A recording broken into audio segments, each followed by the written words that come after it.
Okay. So yeah, thanks for the intro, Will. And yeah, so as Will said, I'm Erica Holdmore. I'm a computational biologist in the Department of Data Sciences at Dana-Farber.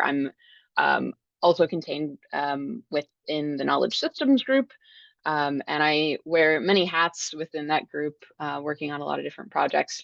But I think the important thing there is that I am a computational biologist. So I'm going to come at this talk from a computational biologist lens, which I think is useful for the context. But we are going to be talking about statistics today. So I'll give an overview of kind of the background about why we need a little bit of statistical knowledge in order to do computational biology. And then I'll give an outline for what we'll go through today. So bold to try to outline what computational biology and what the purpose of computational biology is in one slide, but I will attempt. So I think broadly, the purpose of computational biology is to try to understand biological systems and how they relate to one another using a bunch of different methods that kind of fall under broad categories like data analysis, mathematical modeling, and quantitative tools. And we use these sort of different pathways to apply our understanding to different areas. So some of these may resonate with you, things like population genomics, evolutionary genomics and proteomics, regulatory networks, metabolic networks, gene disease associations, biomedical imaging, infectious disease dynamics, and a whole bunch of other things I certainly did not touch even close to on everything that we could consider computational biology to be applied to. And the reason we need statistics in order to do all of this is that when we're talking about computational biology, certainly in this day and age, we're dealing with a ton of data. We typically have really large data sets, and our purpose in doing data analysis with these large data sets is to try to identify patterns within the data or trends within the data. And statistics is what allows us to then take some type of hypothesis about that data and really rigorously test it and start to ask questions about biological processes and relationships between biological processes. Statistics is what's going to help us do things like estimate parameters for models. We're going to fit models using those parameters, and then also do some validation. And we'll talk through some examples of all of that. I also think, and I'll emphasize this right at the beginning of the talk, but it's important to remember that statistics is also what helps us design our experiments in an intelligent way. And I won't harp on this too much because I'm going to harp on it in a few more slides. But yeah, I think that's an important component that gets missed sometimes.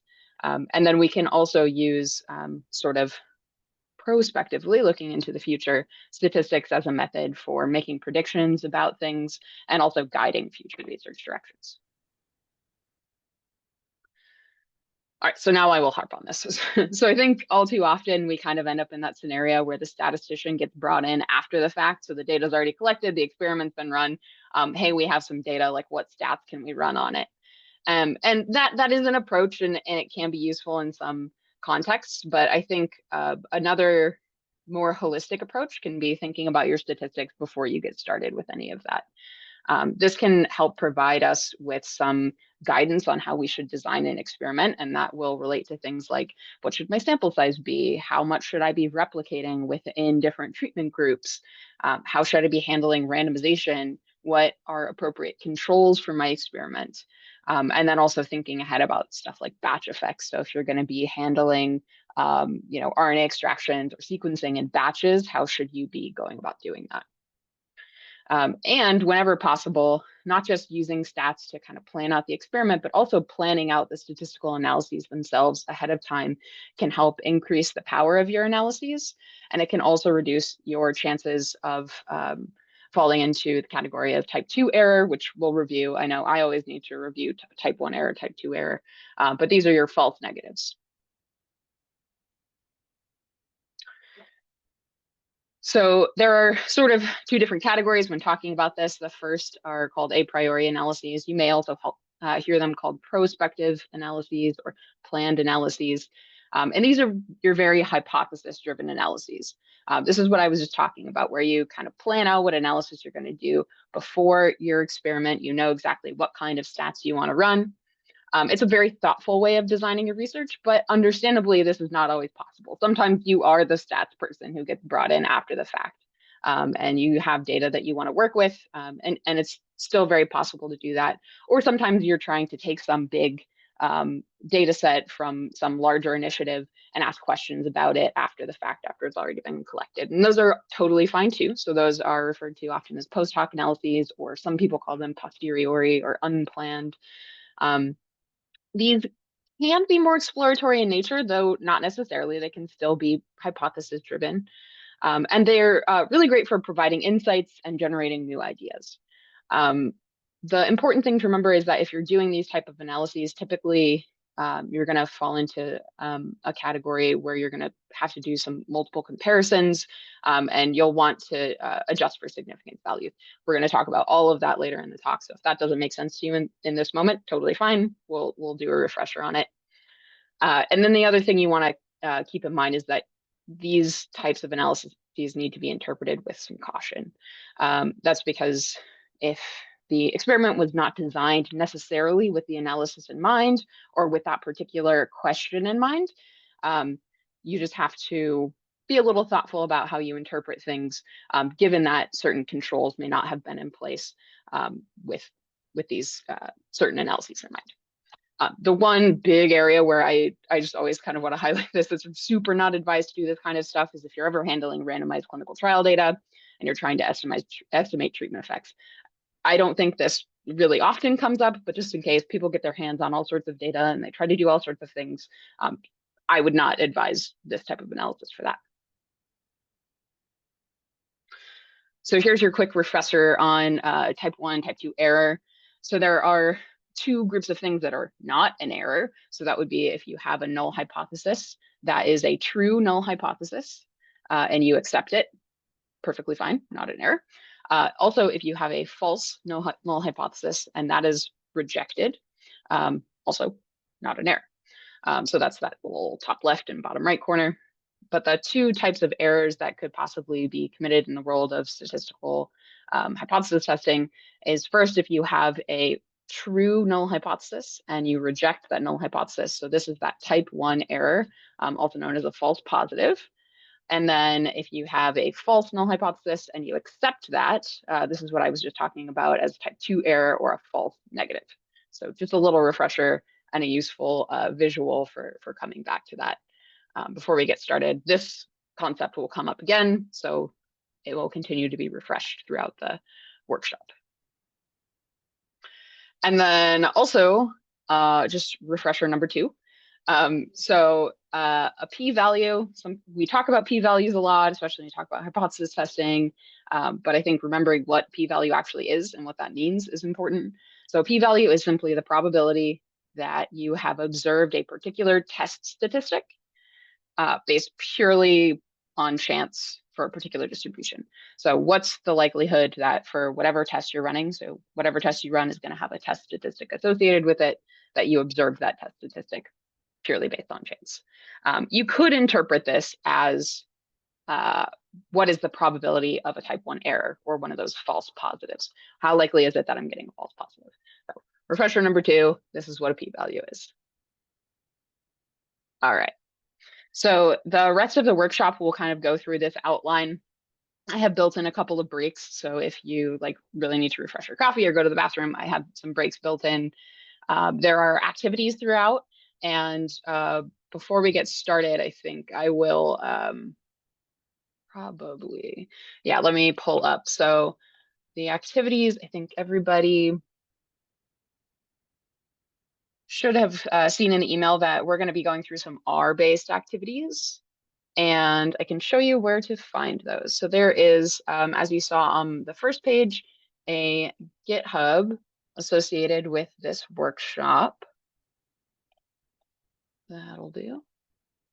So there's a GitHub associated with the workshop. It is just my GitHub. So Holdmore, my first initial last name, stats for comp bio. And this contains all of the information from this workshop. There's actually a recording on YouTube of a version of this workshop that I gave last March, but this is the important stuff right here. This is a PDF version of everything that I'm talking about today. So if you want to follow along in the slides, or if you want to refer back to them at any point, you can find those there. There's also a handy works cited with some links to all the stuff that I referenced to put this workshop together, as well as some further reading and examples. So if you want to dive into any topics further, you can find those there as well. But more importantly, the activities are going to be contained within this folder. So if you are a GitHub proficient person, then you probably know what to do. You could go here and you can do a good old Git clone. If you're not GitHub proficient, totally fine. What I would recommend doing is just going to this little green button here that says code, hitting that drop down and just downloading the whole thing as a zip file. And once you have the zip, you can just double click on it in your downloads folder. That'll open up the whole thing and you'll have access to all of this. Then, once you have that, it'll look something like this. Keeping an eye on it. Thank you for dropping that link in the chat, Will. So it'll look something like this. And then you can come here. And I've set this all up pretty nicely, so hopefully nobody will have too many problems. The best way to open this up is just by clicking on this R project. So this will open up all of the relevant files that you need, including the activities, the demos, and it has this R environment file, so that'll try to set everything up with the correct versions of all of the packages. I tried not to use any super out there packages. They should be pretty common packages. So if you are an R user, you probably have most of these installed at some point, but just in case. All right, so we'll get to that in a little bit, but just wanted to highlight that. So if people want to get started with it, they could. All right, back to here. So the rest of the workshop, we're going to walk through first a little bit of experimental design as it relates to statistics. We're going to talk about some probability distributions and how that relates to cleaning up your data, particularly some outlier analyses. We'll talk about statistical inference and what that means. And then we will walk through some methods for analyzing genomics using statistics. And I'm going to put some emphasis this time. So if anyone took this workshop last year, there's a new emphasis on GLMs. And that's because if you're attending Jared Brown's workshop, which we'll tell you about at the end, but Jared Brown's running a workshop next month, July 16th. And that is handling RNA-seq analyses with an emphasis on shrinkage correction, and having a nice background in GLMs will be very helpful for that. So we're going to focus a little bit on that. We'll then talk about interpretation and visualization. And I always like to end with a little bit of ethical considerations, because I think as people who handle statistics, which are very finicky things sometimes and can sometimes give you the answer that you want to hear, I think it's important to consider the ethics around interpreting statistics and providing statistics, especially when you're handling stuff like medical data. All right, so we'll start with experimental design. As I mentioned, there are just some general considerations for how you should design an experiment when it comes to statistics, namely these sort of four main categories. So thinking about what is an appropriate control. I'll dig a little bit into these in more detail in just a moment. What's an appropriate control for my experiment? What sample size should I have? How should I be replicating those samples within treatment groups? And then are there going to be any batch effects involved in my treatments? So an appropriate control, kind of the goal of setting up a control group is that you should make sure your control group is as similar as possible to your experimental group in every way other than the independent variable that you're trying to test. And there are a few different things to consider that make something a good control. First, you want to just make a bunch of observations in your system and become an expert in your study system. The more you know about your study system, the better you're going to be at identifying those other possible variables that could pop up that you want to control for. Second is having a clear hypothesis. So really knowing what your question is going to help you focus on what you're specifically trying to test. And that is then going to help you figure out what it is that you want to control outside of that. The important thing sort of related to that is that you want to create an independent variable that you're going to measure that is very specific and very measurable. So, for example, if you had the question of does the amount of sleep that a student gets affect their performance on a math test? Something that would be a good measurable independent variable would be the number of hours that they slept. That's something that you can very quantifiably measure. A sort of bad equivalent of that would be trying to quantify being well rested. What exactly does being well rested mean? I think that probably varies from person to person. It's sort of a subjective measure. So not quite as good as number of hours slept. Once you decide on appropriate control groups, so the groups are going to be, randomized and as similar as possible to one another. You want to include your randomizations as appropriate, and then you want to monitor the controls throughout the experiment. Sometimes during the course of experiments, controls can shift depending on what you're looking at. And so I think making sure that the controls stay in place, especially if you have a long running experiment, is an important component. Just to throw some more definitions out here. So a sample is just a subset that's designed to represent a whole population. So the whole population that you want to make some type of inference about, it's typically impossible to measure an entire population. So you have to settle for creating some subset, a sample of that population that you're trying to study. And then the replicates are just how you take that sample, the subset, and spread those out across different treatment groups. So a true replicate would be some sort of multiple run underneath the same treatment condition. So proper replication is obviously very important for experimental design. It makes sure that when you draw conclusions from an experiment that they are robust and that you've done the best job that you possibly can of capturing the natural variability within that population you're interested in. I'll touch on batch effects first. These are kind of the same thing. So I think we talk about batch effects. I hear this conversation happening around the department a lot, particularly because we do, I talk to a lot of people that do things like sequencing projects, and batch effects come up a lot with sequencing projects because you can only put so many samples on a sequencer at a time. So you can get batches that way where you have to do multiple batch runs on a sequencer, for example. There's also this related concept of pseudo-replication.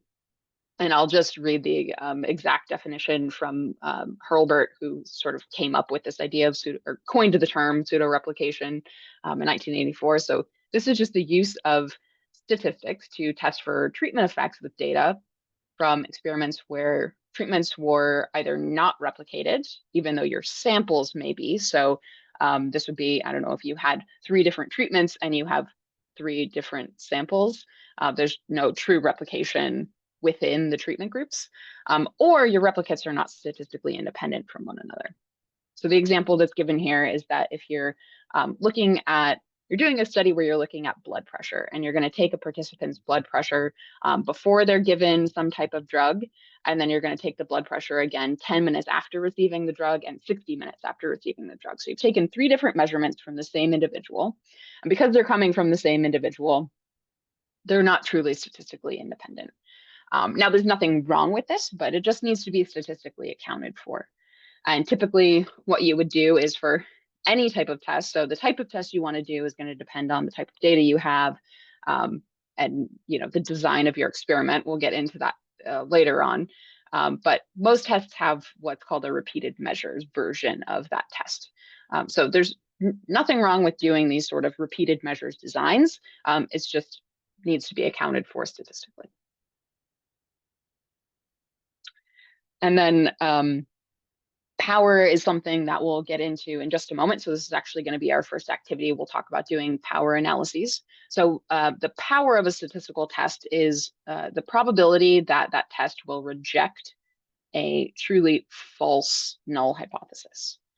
And the idea is that as your sample size gets larger and larger and larger, you have more power in your statistical test, meaning that your test is more likely to detect a true effect. And effect size is simply the absolute difference between the groups that you're looking at, plus some variability.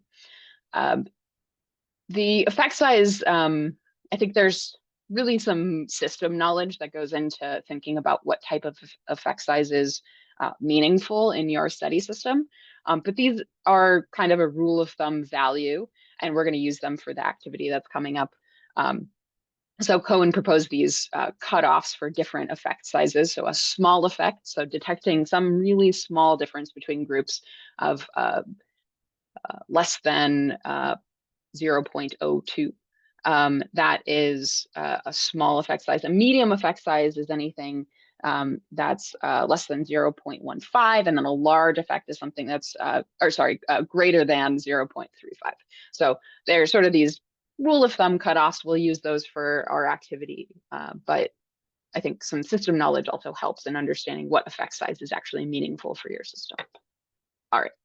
So the first activity is just going to walk through power analyses for different types of statistical tests using this power package in R.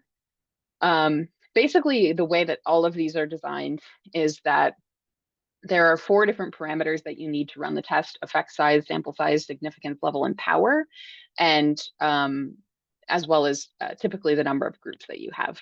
And you're going to give it any 3 of them, and it will give you the 4th one. So on the right-hand side, here's an example of how this works with an ANOVA. And the important thing to note is that when it's asking for the sample size, so in this case, the N, which I've just put in 20 here, this is per group. So this is not the overall sample size of the total study, but this is sample size per group. So just keep that in mind as you're working on this. So for this first activity, this is all sort of pre-coded in that activities.r. And let me go ahead and pull that up. So what the exercise we're going to do, and this is written into the R script as well, but we'll use the code provided in that activities R script to determine how many participants you would need in each study group, so sample size per group, to have a power of 80% and a moderate effect size of 25%, 0.25, for the following tests. And there are 5 different tests here.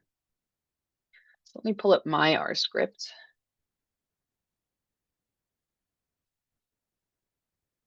And share that with you. Oh, I'll not. Okay, there we go. So this is what it should look like. The easiest way to set up your environment is to make sure you have this R-env, R environment package installed, and you should be able to just hit restore, and that's going to use that lock file to try to pull in all of the correct versions of all of the packages being used. Do let me know if you're having a ton of trouble with that, and I can try to troubleshoot, although I'm sure anyone who's participated in an R-based workshop before knows that troubleshooting on the fly is always a little tough. So once you double click the stats activities R project, it'll open up all of these files, and you can just open up the activities R script. And the first activity right here is the power analysis. And this will just walk you through all of them. So here's the ANOVA example I just gave, and then you can work your way through the different examples. All right, I'll give everybody we'll go a little short of 10 minutes to work on this, just because I'll bring it back and then we can kind of walk through some of these examples together. Sound good? All right, and I'll monitor the chat in case anything comes up.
Yeah, good question. So just clarifying here, because I think I misspoke. So a small effect size is going to be something between 0.02 and 0.15.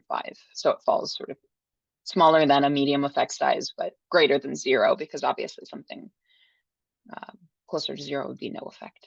Thanks for clarifying that. That's a good clarifying question. Thank you.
All right, a couple more minutes on that. Do let me know if you're having any trouble with the script.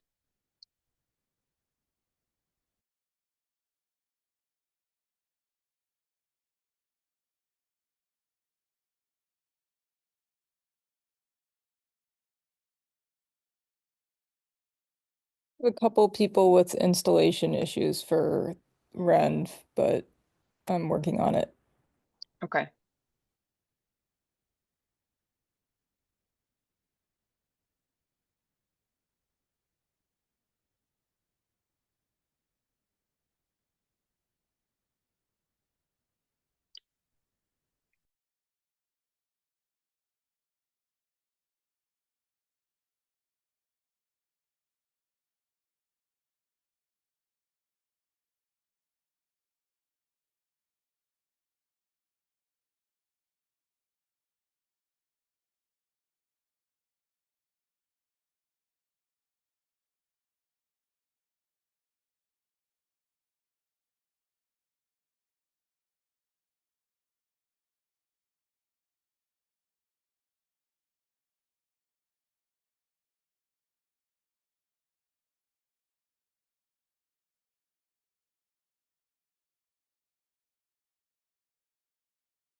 All right, since this is our first activity, I'll just walk through this um, together. So once you have that library installed and running, so this is the example that I gave within the presentation. So this is a power analysis for an ANOVA. You have two groups. You're having a sample size of 20 per group. And then the significance level, so is your p-value that you're trying to achieve of 0.05 and a power of 80%. And so what this is going to do for you is then calculate the fourth parameter, which we did not give it, which is the effect size that you can detect. So here it's given us an effect size of 0.45, which is a rather large effect size. So it can detect a pretty large effect size. So the goal here was to figure out to have a power of 80% and detect an effect size of 25%. What sample size are we going to need? And we'll assume the significance level of 0.5 just stays the same.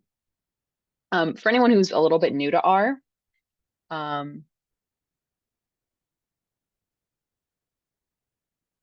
I'll loop back on these questions in just a second. So sample size of decimal values, round down or up for a study. Okay, yeah, let me loop back on those for a second. So anyone who's new to R, if you put a question mark in front of a function, it's going to give you some information about that, and that can be pretty helpful. So if you didn't know what some of these parameters meant, you can come back to that. They're just a handy reference. So for this, we're running same thing for an ANOVA, but this time it's going to tell us what sample size we would need to detect this kind of an effect size. So in this case, our N, and remember this is per group, is going to be 63.76. So yeah, so this question that was just asked in the chat, well, what if it's giving you a decimal? You can't have 0.76 of a human being. My thought is always round up. A larger sample size is always going to give you more power. It's going to really just increase the robustness of your study in a lot of ways. So I would always round up if you can get more participants. Certainly, there are always limitations on sample size. So realistic limitations aside, more samples are typically going to be better. So I would round up to answer that question. All right, so now we're doing the same thing. This is for a GLM test. So this one's a little bit different. This time it's asking for degrees of freedom. So in our case, 2 groups minus 1. That's not always how you calculate degrees of freedom, but I won't get into the nitty-gritty. In this case, that's how you calculate degrees of freedom. So in this case, for this type of test, the sample size that it wants you to have is 31.42. Working our way through. So this is a paired t-test. So I specified to do a two-tailed test. So that's why here we're going to specify the type of t-test is paired and the alternative is two-sided. So just a little extra information when you're doing power analyses for t-tests. Other than that, information stays the same. So here it wants a much larger sample size, 127.5. And then similarly, so an independent t-test, so this is going to be one-tailed, and the alternative hypothesis is going to be greater. So you want the alternative hypothesis to be, see, this is, I'm going to get into nitty-gritty of probability theory, but we're not there yet. This is just a specific of this certain testing that you want to look on the positive tail of the distribution.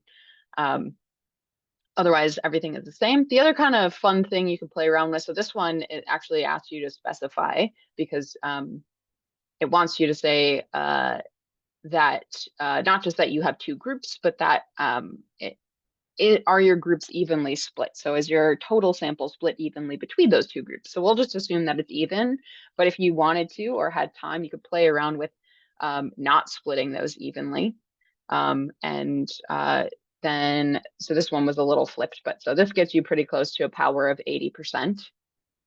But you could play around with doing something like 100 and 300 and see if how that affects the power of this test. And you'll notice that the power of the test goes down if you split the sample size unevenly between the 2 groups.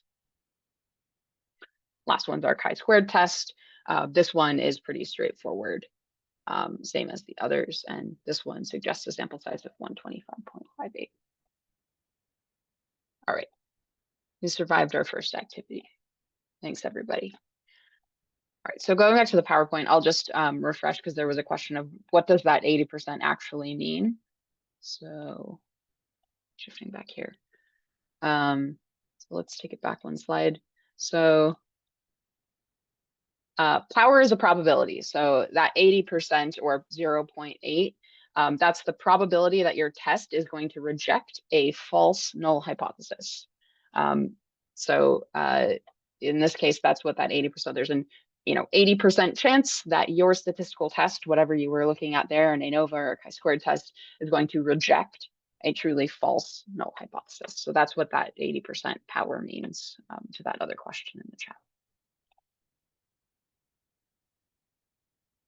Okay, so we'll go quickly through a little bit of probability. I can't get super into probability theory. I could teach multiple courses on this, but we do not have time for that today. So I'll just quickly go through what's relevant as a refresher. And if you are super excited about probability theory, welcome.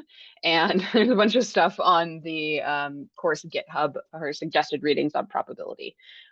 Probability is pretty much the basis for a lot of the statistical testing that we do. So things like sampling, so the idea of taking your whole population that you're interested in looking at and sampling that down to a subset is based on probability. Hypothesis testing is based on probabilities, significance values, putting error or confidence values around your estimates. All of that is based on probability. And I should back up and say what probability is. So it's just an area of mathematics, and it's dealing with the likelihood of a certain event occurring. So that's all we're talking about. So these should be fairly familiar distributions, but we'll just refresh them because we're going to use them going forward throughout the workshop.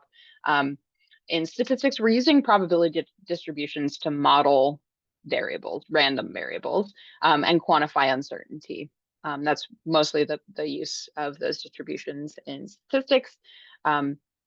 So the examples I've given on the left of some pretty common distributions. So you might use a normal distribution if you're looking at log2 copy number data. That's typically centered around 0, and most values are going to fall between -2 and +2, but you might have some much more amplified genomes that are falling a little bit higher on that scale. You can get some values that fall outside of there, but for the most part, it's centered around here, and it typically takes on this nice bell curve. You might use something like an exponential distribution to model the sizes of different mutations. So really small mutations are going to be the most common types of mutations, and the larger and larger they get, the less common they are, where really, really large mutations are not impossible. They pop up every now and then, but they're far less common. So you get this nice exponential distribution. And the reason we might want to fit observed data to some type of known distribution is that we can then take advantage of all those nice features and the kind of nice mathematical frameworks that we've built around these distributions to generate predictions and inferences and even simulations about that data and the populations that we're trying to make sense of. I won't dig into this too much, but I think this is just a really nice reference. So this is looking at some common probability distributions that we use in computational biology. You'll notice the normal distribution and the exponential distribution that I was just talking about. Those are two examples of continuous distributions. So if you have continuous data sets, you might use some of those. There's also a student t distribution that I like to emphasize. It looks an awful lot like a normal distribution, and just to kind of highlight its differences, I plotted a normal distribution here in green and a student's t in red. They're just a little bit shorter and a little bit wider on the tails. So you'll notice the tails kind of sit up a little bit more than that normal distribution. These are often really useful if you have data with a small sample size.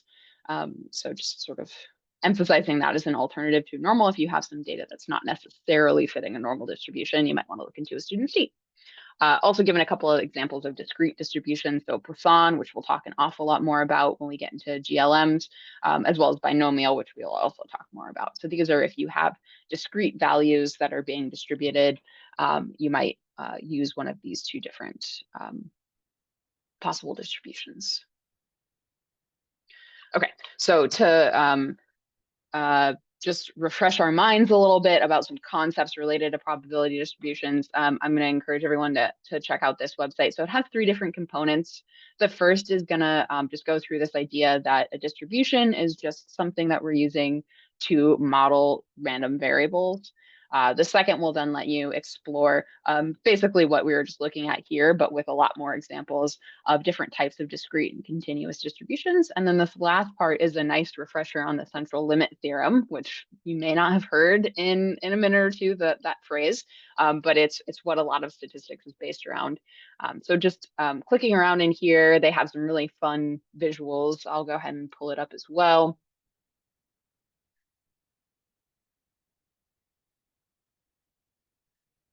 Yeah. And this one, this took me a minute, but basically you're just dragging some values onto it and giving it some type of value associated with that. And you can just do this. You don't have to do it for the whole thing, but you could just do this for a few things. And then you'll basically let it simulate or sample that distribution. It'll run some dots over the space and it'll start to generate a distribution based on where those dots pop up. And this is just rethinking through the idea of how we randomly sample populations and what random variables and distributions are really representing. Once you're comfortable with that, you can scroll down, check out some of the different types of distributions. So we were just talking about these discrete distributions like a Poisson or a binomial. And then they also have a whole suite of continuous distributions you can check out. And then finally, they have a simulator where you can simulate different distributions and then talk about different sample sizes and how many draws you want from that sample. They'll maybe show the theoretical distribution of the mean, and then you can sample that and see how your actual discrete sampling compares to the theoretical. So go ahead and click through that a little bit. I can put this link in the chat.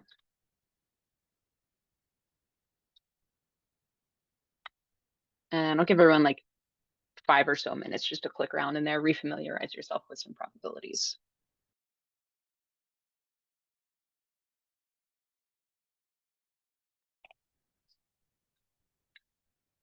There was a question of what's a good cutoff for power, and I think this is going to be a super unsatisfying answer, but I think I really think that it depends on system knowledge and the effect size you're trying to detect. I think the more important question to think about, and probably the easier one to quantify, is the effect size you're trying to detect, and then remembering what power is. So thinking about your comfort level with how confident do you want to be that the answer you're getting out of your statistical test, that you're either accepting or rejecting the null hypothesis, is true.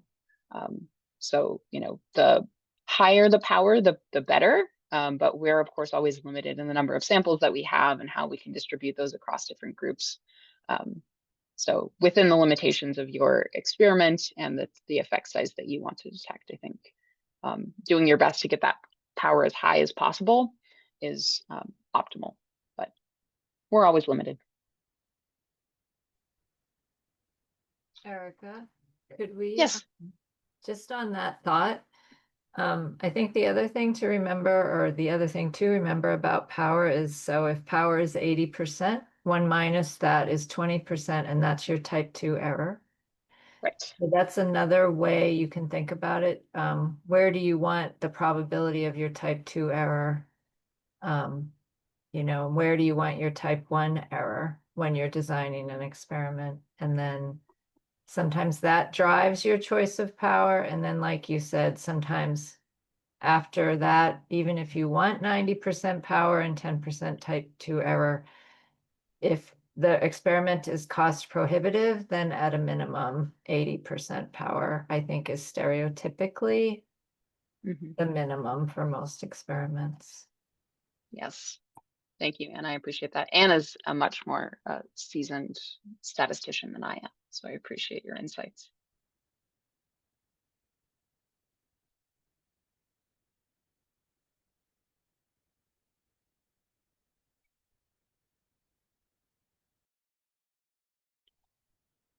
All right, a couple more minutes on that. Just a quick refresher on probability, and then we'll get to the more practical stuff. But I think it's important to just remind ourselves what these things look like.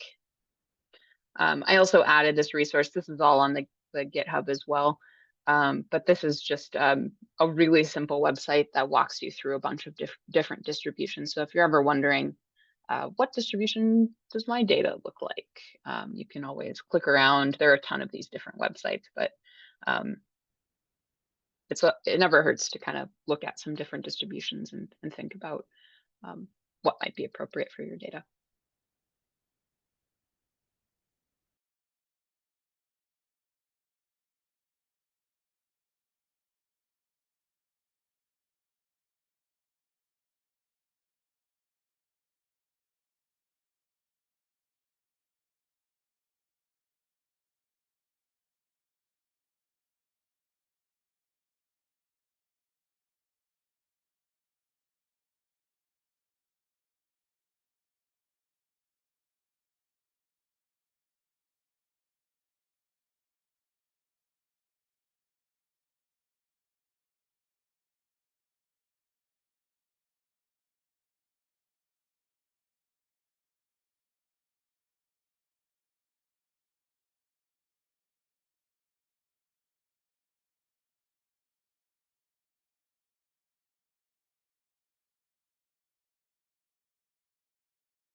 Okay. All right, so hopefully that was a little helpful to just refresh your mind on some probabilities. So using those distributions going forward, we'll keep talking about those, and I think it's also useful to then think about those as they relate back to like actual data. So we'll come back to those throughout the workshop. So quickly touching on transformations. So sometimes the data that you're working with may not fit a particular distribution, especially if you're working with, and we'll get into some of these, but parametric tests, which have the assumption that your underlying data is normally distributed. You may have some, there may be some transformations that you could do to take that data and make it fit a little bit better to a certain distribution. So a data transformation is simply the idea that you can apply some function to all of your data points to facilitate some type of statistical test or inference or interpretation. So a good example is that a bunch of statistical tests have this normal distribution assumption. You might have some data that's right skewed, which ironically means that it is heavy on the left-hand side when you plot it and has this big, long right-hand tail. A lot of biological data tends to fall into this category. And if you want to use some type of test, you could do some transformation, like a log transformation. So you're just going to apply a log function to all of your data to make it look a little bit more like a normal distribution. I typically suggest applying these with caution. I think some transformations are very gentle, so a log transformation is pretty gentle. Some of them become a little bit more you don't want to manipulate the data too much. So just keeping in mind that. Okay, this is a topic that I like to touch on because people like to talk about outliers and say that, well, that data point is an outlier. But I think being able to robustly test and explain why you think something is an outlier is a good approach. So having a good answer when someone says, well, why is that an outlier, will make you feel a lot more confident in your data. So outlier analysis seeks to identify and evaluate data points that are unusual. So they look a little weird in your data set. You plot it out, you see something like this, and you're like, those are a little bit odd compared to everything else. You can do some robust tests and analyses to figure out why.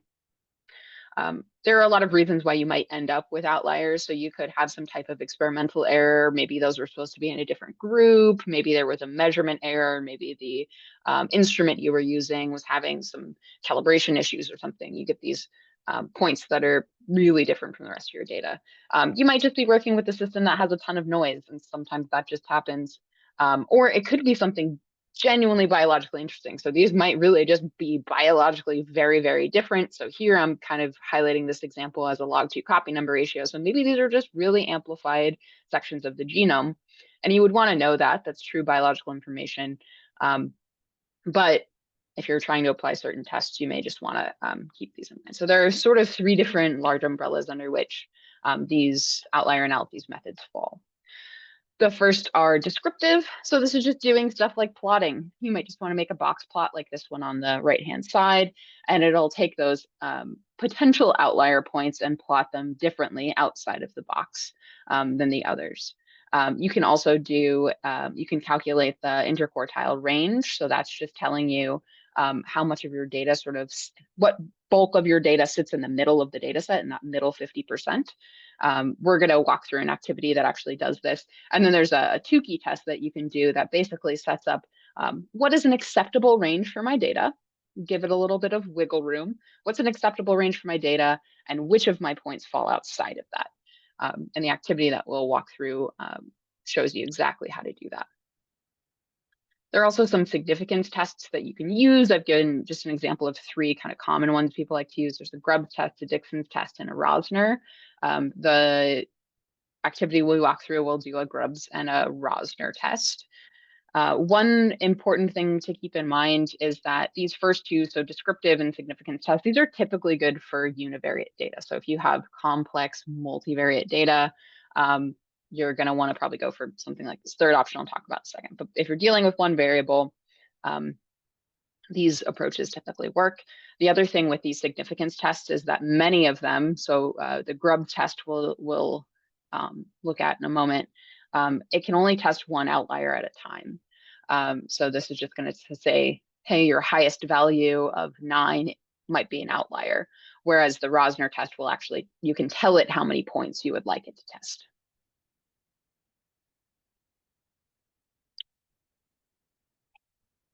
And then the last is unsupervised clustering. So if you have multivariate data and you don't want to make any assumptions about an underlying distribution, you just say, hey, is there anything weird going on in my data? Do any of these points look strange? You can use something like these unsupervised clustering methods. Was there a question? No. Okay.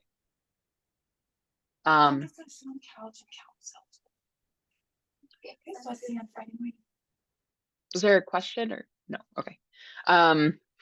So this is a DB scan, which stands for density-based spatial clustering of applications with noise, is an approach where you could look at something like this wavy data and ask if any of the points are outliers. So we'll walk through an R exercise that takes a look at all of these. All right, so I'll do, this is actually just going to be a demo. If you want to follow along, it's in the demos R script. There was a question here about, are alpha and beta independent? Can we calculate beta without specific? I'm not sure which alpha and beta. If you want to follow up, I'm going to pull up the demo here, but I'll just ask you real quick which alpha and beta.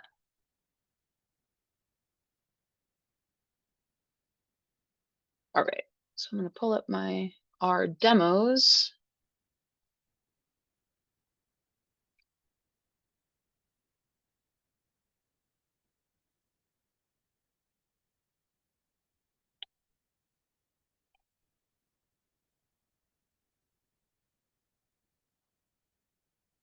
Cool.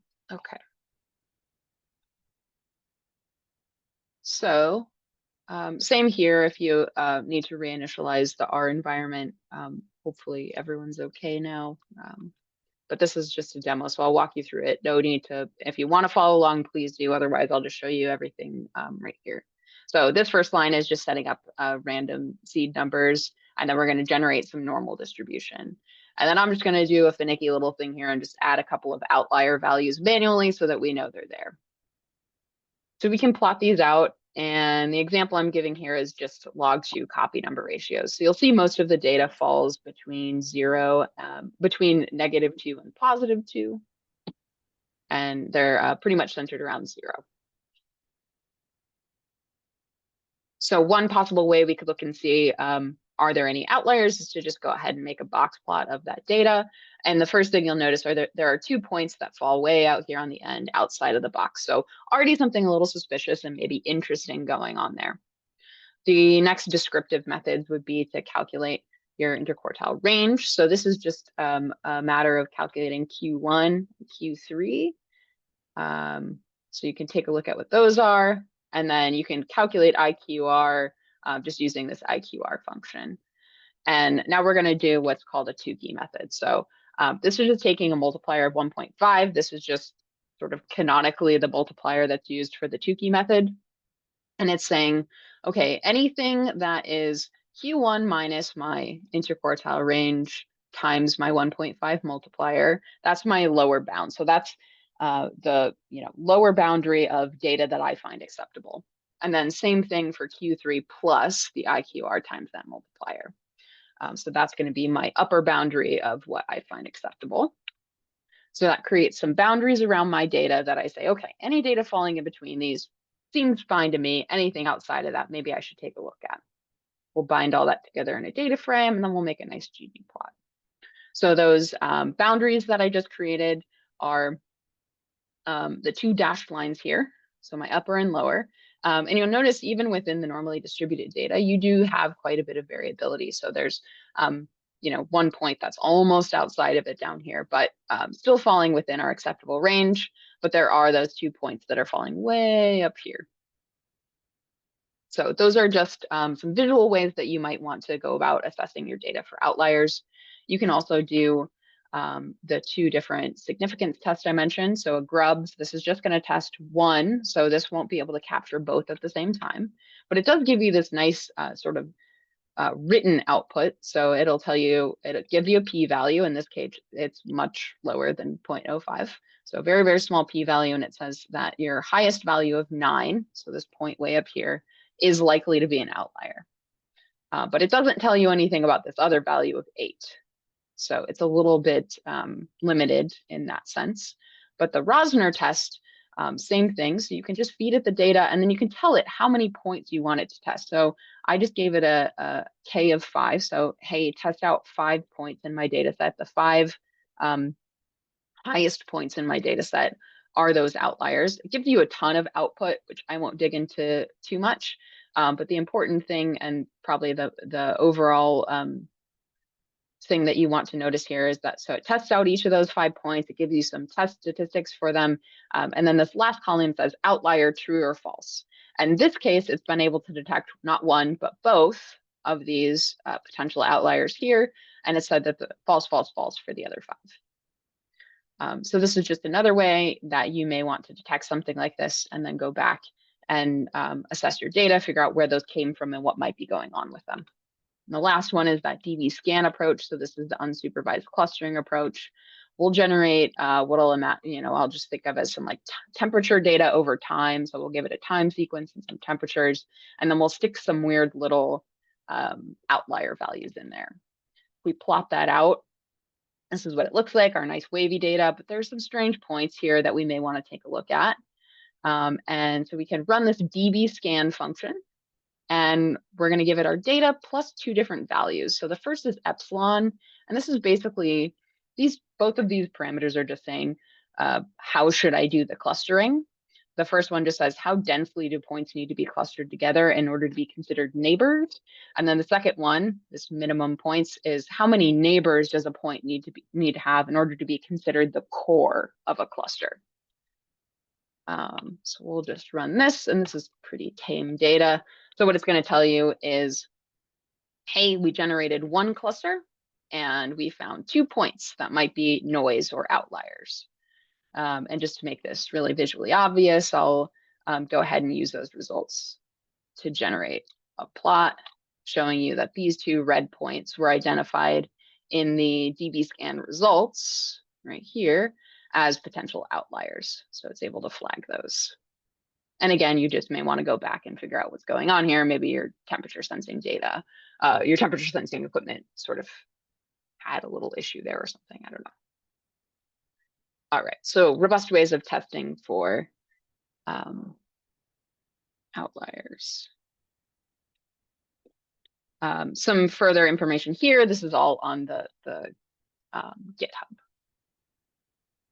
All right. Some questions about hypothesis testing.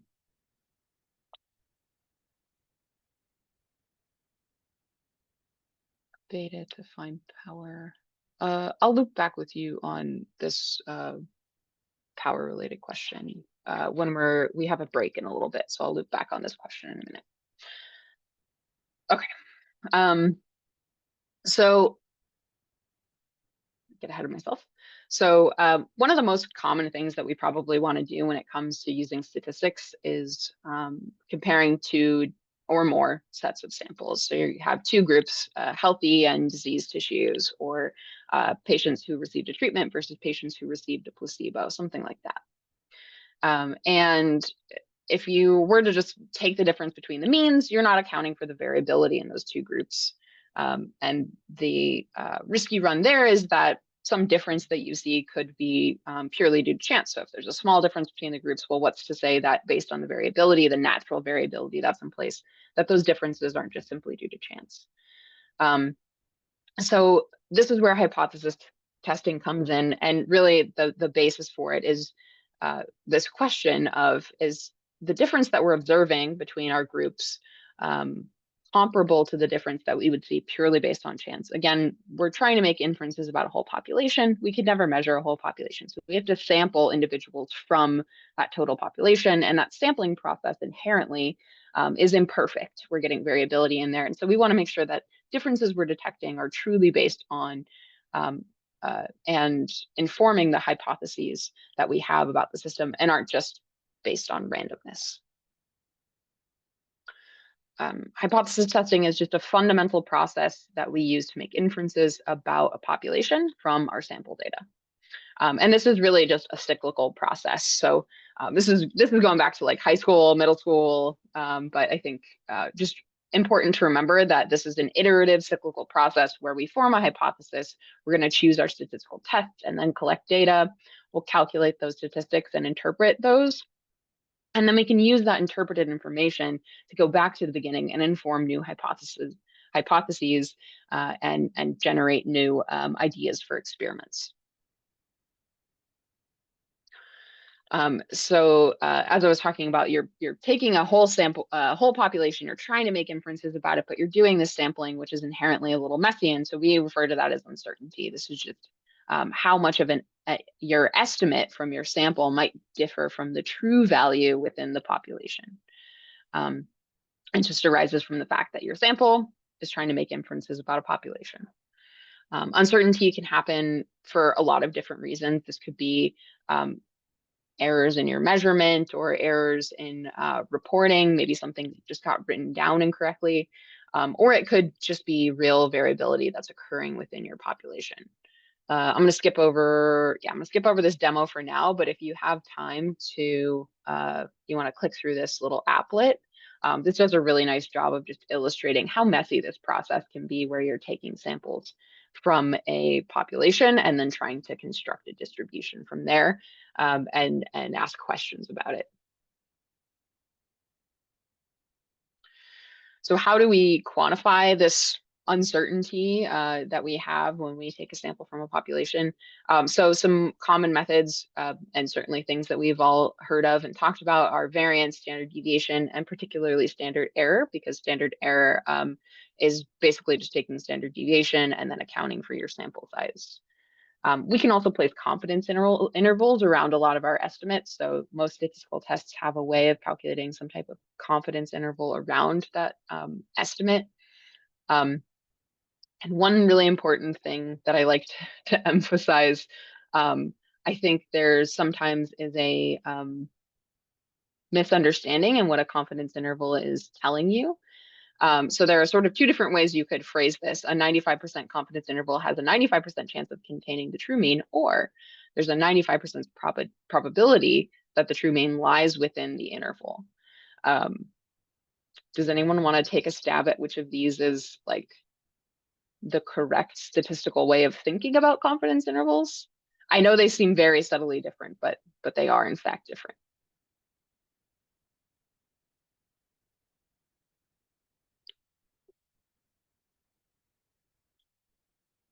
Not the probability one. Yes, thank you.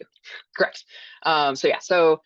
This first one is the correct way of sort of framing your mind around confidence intervals. So a 95% confidence interval has a 95% chance of containing the true mean. The trouble with the probability one is that it suggests that the true value has some probability associated with it, or that it could um, be probabilistically different, which is not the way to be thinking about it. So true value is the true value and is always that true value in that environment. So associating a probability with it becomes statistically finicky. There are some statisticians out there who will give you a hard time about this. So first one, just kind of memorize it, think about it that way, conceptualize it, digest it. Okay. All right. So I'm going to we're like a little less than halfway through. So I'll give everybody about a 10-minute break. If you want to hop up, stretch, grab a snack, use the restroom. We'll reconvene in about 10 minutes, and then we'll handle the second half of the workshop where we'll dig into some statistical methods. And I can happily answer questions as well while folks are out and about. I will be here. So see you in about 10 minutes.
All right, we'll get started again in a minute or so.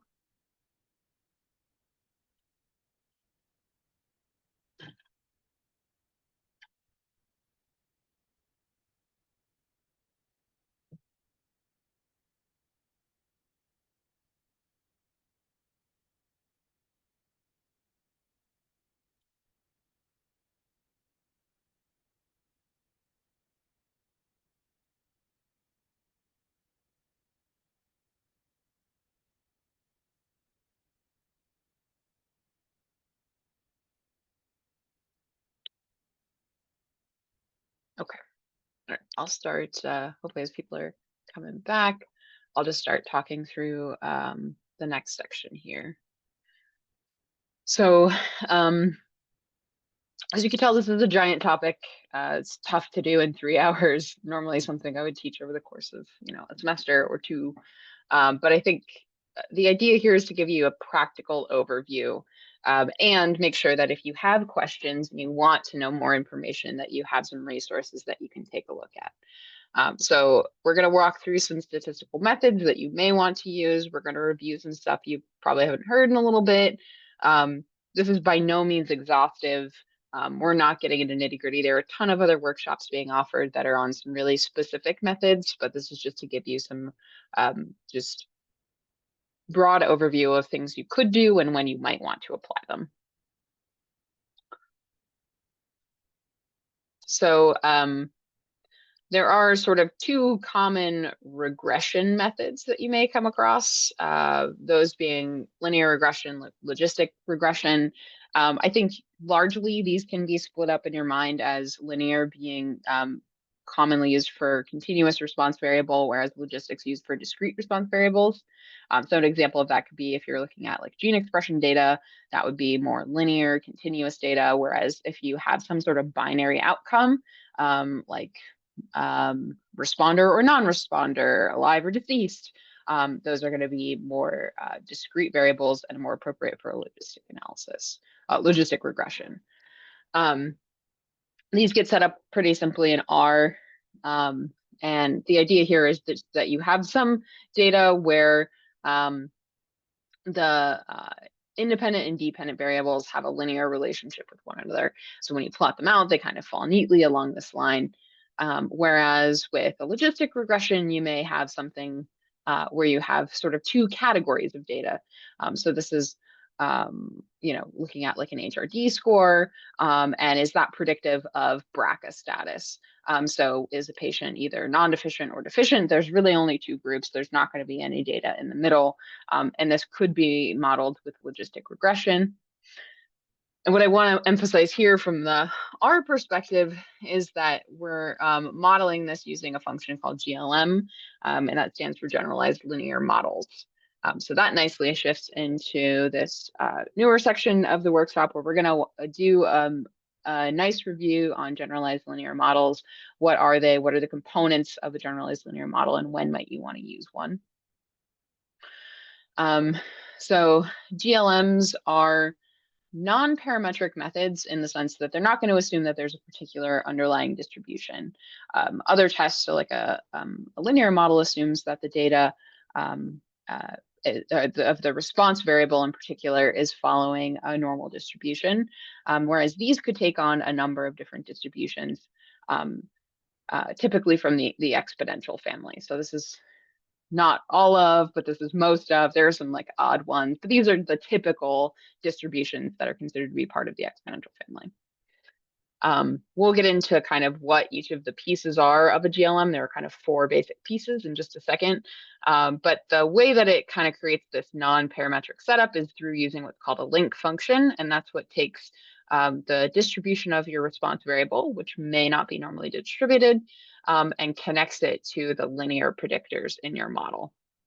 And each distribution has its own link function that goes along with it. So binomial has a logit link, Poisson has a log, negative binomial has a logit as well, and so on and so forth. There are still some assumptions that are associated with GLMs, so you want to be aware of those and make sure that your data is meeting those assumptions, namely that there is independence between the response variable, and also that the relationship between the predictor and the link transformed response is linear. So that's why these are still called generalized linear models. So they are still linear in the sense that once you have applied this link function, that relationship still has to be linear. Sometimes people will say this sort of like everything is a GLM, and not everything is GLM, but a lot of things are GLM. So a lot of these common statistical tests that you've heard of are really just special cases of a GLM. There's GLMs that are set up in a specific way. So even things like an ANOVA, a t-test, chi-square, those are all flavors of GLMs with special cases applied to them. So understanding what they are, how they work, and how you set one up can be really helpful for then understanding these other types of tests. So the overall structure, I like to think of some textbooks, I think most textbooks will say there are 3 components. I like to think of them as 4 because I like to kind of split the distribution out into its own thing. So you have a response variable and your predictors, your y and your x. The response variable is just whatever outcome you're trying to model. Your RNA-seq counts, your methylation values, your binary phenotype of responder, non-responder, something like that. Whereas the predictors are your covariates or features that you're using to explain that. So stuff like gene expression or the staging of a tumor or the age of a patient or something like that. And then the third component are those link functions I was just talking about. And these are what takes the, it's actually the expectation of your response variable and transforms it into the linear predictor. So this is what's creating that ultimately linear relationship, even if your underlying data doesn't necessarily have a linear relationship. So we set this up. You can kind of like generally think about,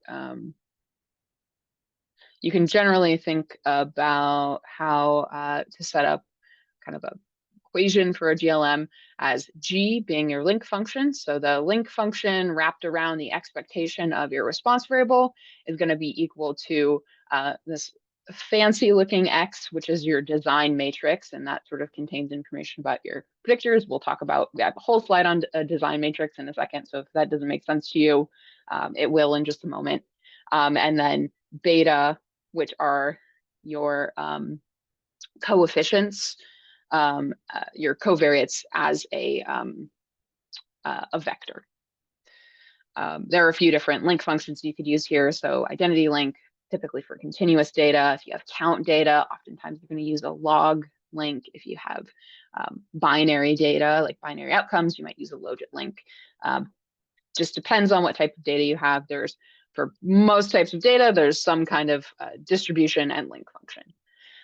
And relating back to the different distributions we were talking about, so this is the 4th component that I like to split out. When you're trying to figure out, well, which link do I need to use for my data? I think go back to that distribution, look at your response variable, what does the distribution look like? And that'll inform what type of link function then you're going to use.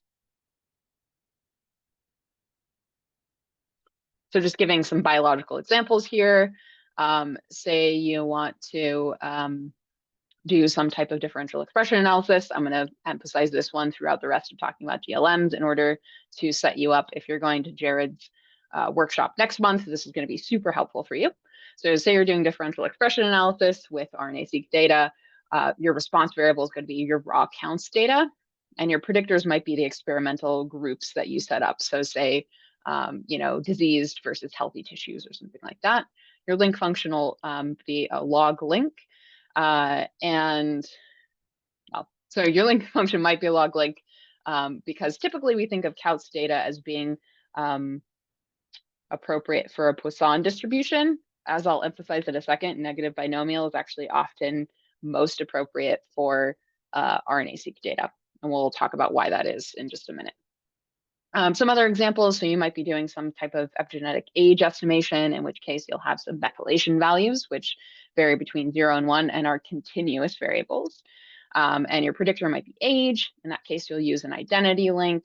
And assuming that there's a Gaussian distribution, if you're concerned about this not necessarily being beautifully normally distributed because of that 0 to 1 cutoff. You could use a different distribution.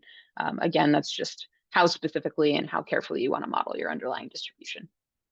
And then if you're looking at something sort of treatment effects from some type of experiment, so say you have a response to treatment, either yes or no, and there's some type of clinical phenotype that you're using as a predictor for that. So that's going to be binomial data. Your response is just yes or no, only 2 possible binary outcomes. And in that case, you would use a logit link function. So just a few examples of how you set that up. Okay, as I just mentioned, even though counts data, typically you think of a Poisson distribution as being appropriate for those. Negative binomials are often used, so by a lot of these sort of pre-built packages used for analyzing RNA-seq data, they're under the hood using a negative binomial distribution. And that's because we're typically, when we're looking at raw RNA-seq counts, those are going to consist of discrete data, and there are going to be non-negative counts. They can have a lot of variance either due to true biologically interesting variability, but there could also be some due to technical noise. You know, anyone who's extracted RNA knows that that process is difficult. Sequencers are imperfect, things like that. So the problem with that is that Poisson distributions assume that your mean is equal to your variance. And it turns out that for RNA-seq data, that is typically a much too strict requirement. And a negative binomial sort of lifts that strict assumption, and it allows for what we'll call overdispersion. And this is just kind of extra variance. So that extra variance that's introduced into your RNA-seq data through a variety of processes, negative binomials are much better at accounting for that than Poisson is. So they're much more forgiving in that sense. Overdispersion, so the observed variance in RNA-seq data typically exceeds what Poisson allows. A variety of different reasons, batch effects.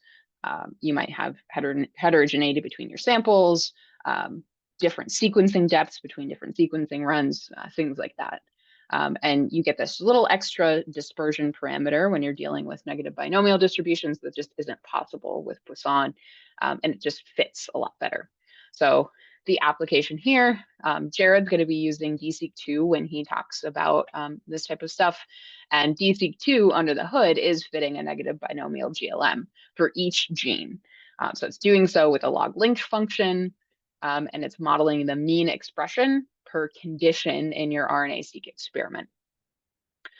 Jared is also going to get into talking about shrinkage correction.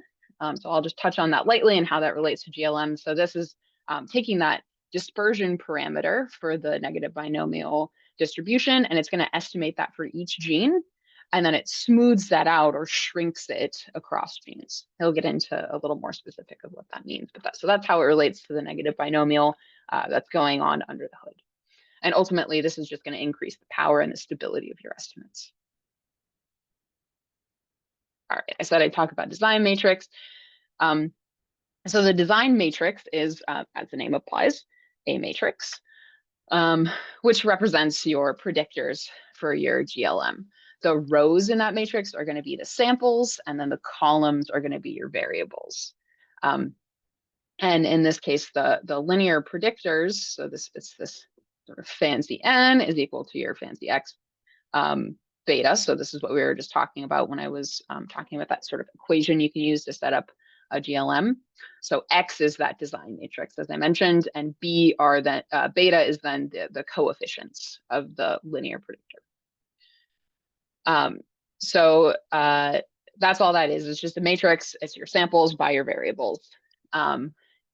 There are some considerations for how you're going to encode certain variables into that type of a matrix, particularly categorical variables and binary data. So if you have sort of binary outcomes like responders or non-responders, those are going to get encoded as what we'll call dummy variables, 0 and 1 typically. And I always like to emphasize reference levels. If anyone's ever played around with this, so your any type of model you set up is going to take one of these as the sort of reference against which the other level is being compared. So if you say 0, say non-responders, is my reference level, it's going to take that as the baseline and then compare everything on top of that. If you flip it around, models will sometimes give you different results. And so it's important to think about which of these you would like to be your baseline reference level, and make sure you're applying that consistently across different analyses so that your results are comparable. The other thing to think about is just how you're encoding interactions between, so if you have, say, multiple different treatment groups, so say you're looking at genotype as well as some type of treatment that was applied to an experiment, and you want to know, well, how do these two things, not just how does genotype and treatment affect things separately, but how do they sort of come together to affect the overall result? This is an interaction, and so this is going to expand to looking at both genotype and treatment and the interaction of those two. And this is all encoded into the design matrix of your GLM.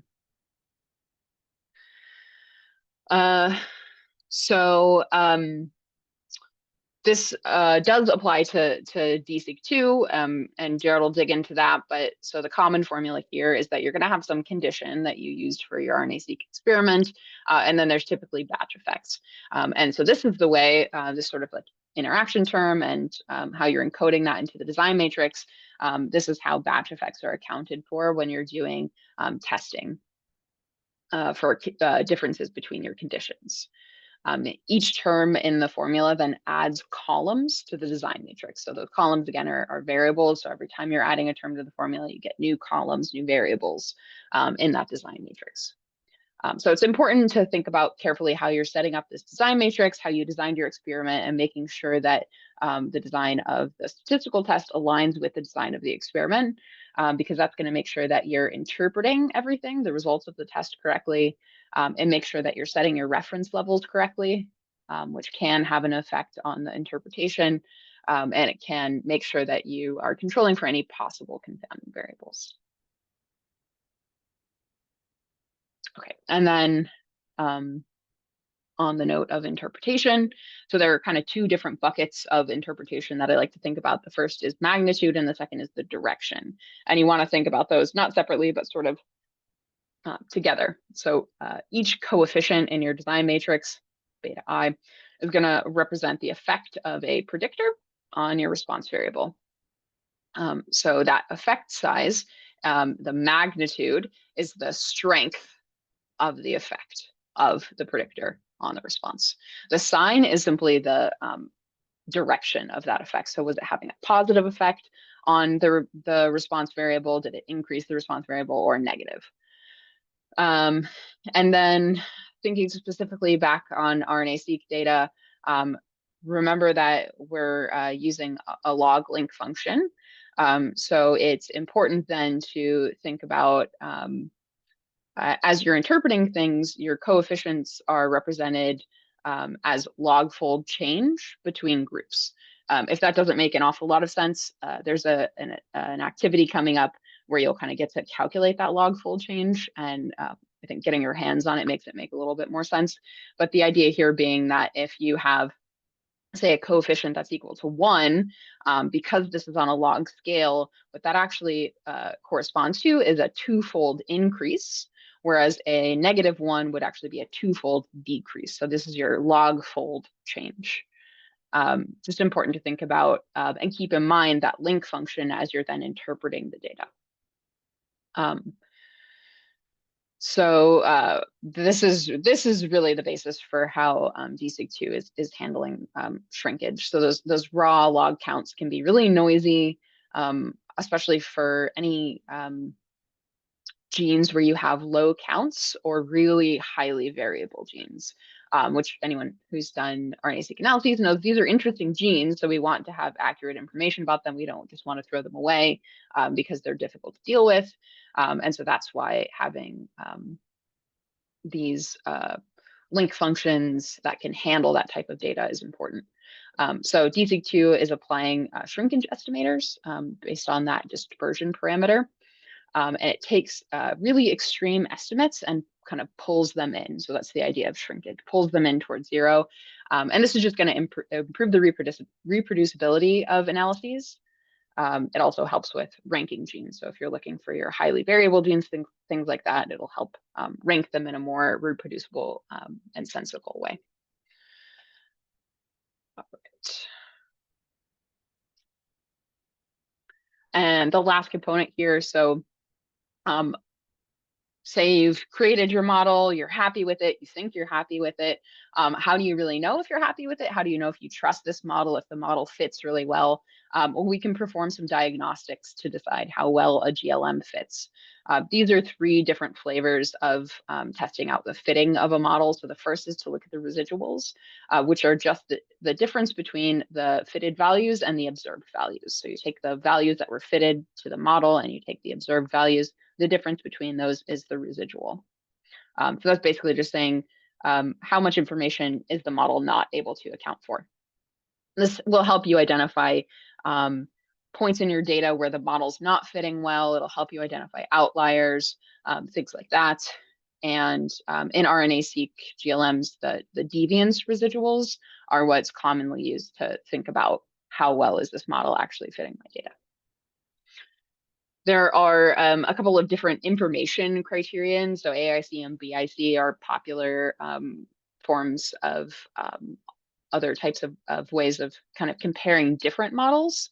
So this quantifies the quality, the fit of your model by trying to balance the how good does the model fit with how complex is the model. And this helps kind of it gives a little bit of a discount to models that become unnecessarily complex, because you can keep adding complexity and more covariates to your model, and maybe the model will keep fitting better and better and better, but then you run into the issue of overfitting, which should be avoided.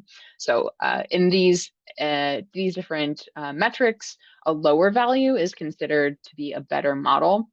And so if you're looking at alternative models, so maybe you don't know if you have batch effects, or maybe you don't know if the batch effects really matter. You could run a model with your condition and a batch effect and just your condition, and you can run something like an AIC or a BIC and see which of them comes out with a better value, being a lower value. So this is really great if you're doing some model comparison, or if you don't know if a covariate is actually meaningful in your data. And the final one is a goodness of fit test. So this just assesses how well the model is explaining your data. There are a ton of different methods for doing goodness of fit. Deviance is one, so that compares your model to a very saturated model and asks how much does it deviate from the saturated model. You can do things like a pseudo R. So with GLMs, you can't actually calculate an R squared, but you could do this pseudo R squared. It's adapted for GLMs. And in RNA-seq, you can also do gene-specific fit diagnostics, and those will flag some of your low-quality data or your inconsistent features. Okay, so there is a third activity in that R script. I'll pull it up. And this is going to walk you through. You're not actually going to use DSeq2 at all. That's Jared's realm, and I will not step on his toes. But this will get you ready for thinking about that, and also get you comfortable with using GLMs, setting up GLMs, and looking at some different distributions and link functions. So the activity will walk you through fitting a model, both a linear model and Poisson model. It'll compare that Poisson model to a negative binomial. So it'll help you get used to this idea that the negative binomial has that extra wiggle room, that extra dispersion parameter that can account for a little bit more variance and be a little more forgiving than a Poisson. And then it'll help walk you through interpreting those results, particularly with that log-fold change idea in mind. So I will pull that up. There's also kind of an extra little extension activity. So if you work through that really quickly and you want a little more experience, there's an additional activity at the bottom. So I'll pull that up, and I'll give everybody, we'll do a solid 10 minutes on this, just because I think getting comfortable with it is a good idea. So I'll pull that up. And then if you have any questions, do feel free to drop them in the chat. and I'll reconvene and we can walk through certainly some of the interpretation when we come back.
As you're seeing on my screen here, very likely that R is going to throw you some warnings. Don't worry about them too much.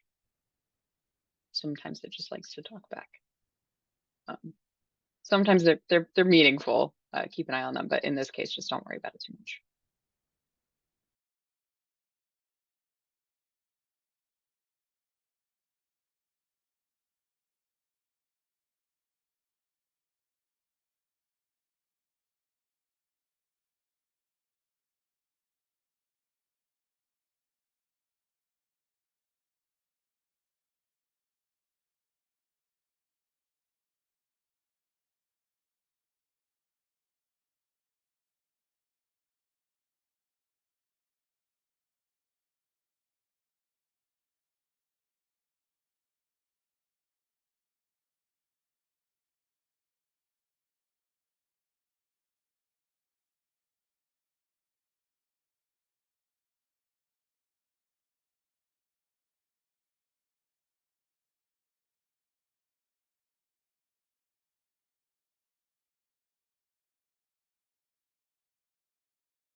I'll walk through this in a minute or two.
All right, so I'll just quickly go through this, particularly the interpretation.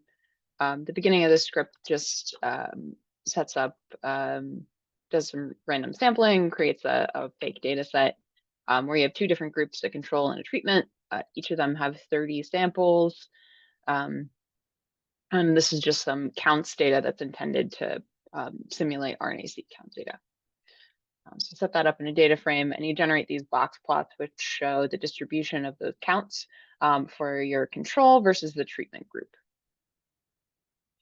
So we're going to fit a couple of models here. First, because this is counts data, we're going to fit a GLM using a Poisson distribution. So this is going to use your log link function, and it'll give you a summary of what that is. And you get the typical information that comes out of a statistical test in R. So you get p-values, you get the estimate for your statistic, some standard error values as well.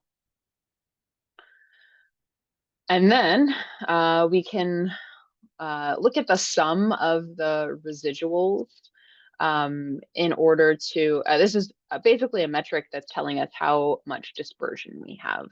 And as noted here, a value for this that's greater than 1 is going to suggest that there's some over dispersion going on in the data set. So we get a value that's a little bit above 1. So certainly some over dispersion going on within the data, which is what we would expect from true RNA-seq data. So let's see if we could use a negative binomial, because that has a dispersion parameter that might be able to account for that a little bit better. Notice here that I'm using this particular function glmnb, which is specific for negative binomial. You could set this up differently, but I like using this function from this mass package. So same thing, it'll run the model. You'll notice the output looks very, very similar. But what we can do now is use some of our metrics for determining how well a model fit. So we're going to use AIC here to compare the Poisson with the negative binomial and see if one of them is a better fit for our data. And remember that a lower value indicates a better fit. So in this case, we're not using real RNA-seq data. We just simulated the data up here. In this case, the Poisson actually did a better, has a lower AIC. So it's considered to be the better model. And that's because, as I pointed out, AIC, BIC gives a little discount to models if they're more complex. And the negative binomial model has an additional parameter, that dispersion parameter, instead of just assuming that the mean is equal to the variance. So in this case, a Poisson would probably do a fine job. Typically with real RNA-seq, you're probably going to want to go with the negative binomial, but it's always worth checking. And then just coming back to this idea of how we interpret and particularly log fold change. So this just gives you the coefficients that are associated with that negative binomial. Because they're on a log scale, you kind of want to do a little something to put them back into kind of a human readable, sensical kind of way of thinking about them. And I gave you a little code snippet here that you can use to do that. So this just takes the coefficient from that negative binomial model and uses an exponential to give you an idea of what the fold change from the log scale might look like. So in this case, it's a value a little bit over 2, but you could say something like the treatment group has 2.2 times the expected expression compared to the control group. And you can see that in the box plot. The control group has a mean that sits a little bit below 10, and the treatment group has a little bit below 20. And then we can plot these out if you want to show, I think when it comes to visualizations, and I'll talk about these in a moment, I think it's always best to show as much of your data as possible. So if we can actually show all of the individual points and then emphasize the mean using some other type of point, I think that that's always a nice way to visualize things, is just show as much of your data as possible. Don't try to hide the data behind visualizations. Okay. We'll go back to slideshow. All right. So hopefully that is a little bit helpful. And if any of you go to Jared's workshop next month, hopefully that you can think back about some of the stuff we talked about here, and it'll be useful in thinking about how we can apply that to RNA-seq analyses. I'm not going to pick through this, but I think this is an awesome reference. This is also, I think it's at least linked on the Git. This is this user's actual their own like Git page. But this is just an awesome reference. If you're confused, if you have no idea where to start with, sometimes it's just hard to, there are so many statistical tests out there, you're like a little overwhelmed with where to start. How should I analyze my data? Something like this is such a good starting place for organizing your thoughts and thinking about what kind of data you have and what tests are then appropriate for that. So I just wanted to emphasize this as sort of a reference you can come back to if you have any questions. Same for this. I think this is a simplified version of what I just showed, but it's sort of a little bit of a thought experiment of thinking about the type of data you have, and then you can kind of choose your own adventure from there of do you have, continuous or discrete response? How many groups do you have? Is your data, does your data have, an underlying normal distribution or not? And then sort of being able to branch out from there of figuring out which of these tests might be appropriate.